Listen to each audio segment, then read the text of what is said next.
Test firing that little wood stove. Got a door on it. It's not done. I got to put a handle on it to figure out the vent pipe. I got a fire going just to season it, burn that residue off the inside.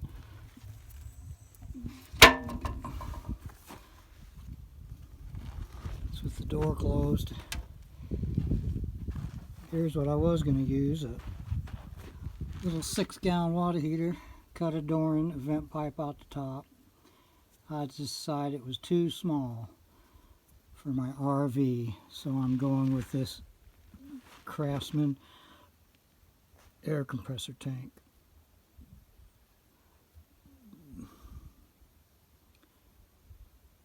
Seems to be burning, looking good.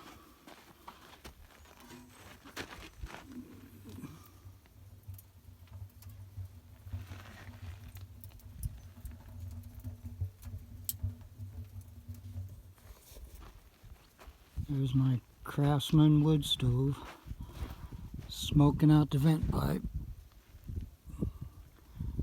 Took a few hours. Used parts I had laying around, didn't cost me anything yet. Grinding wheel so far. Thank you.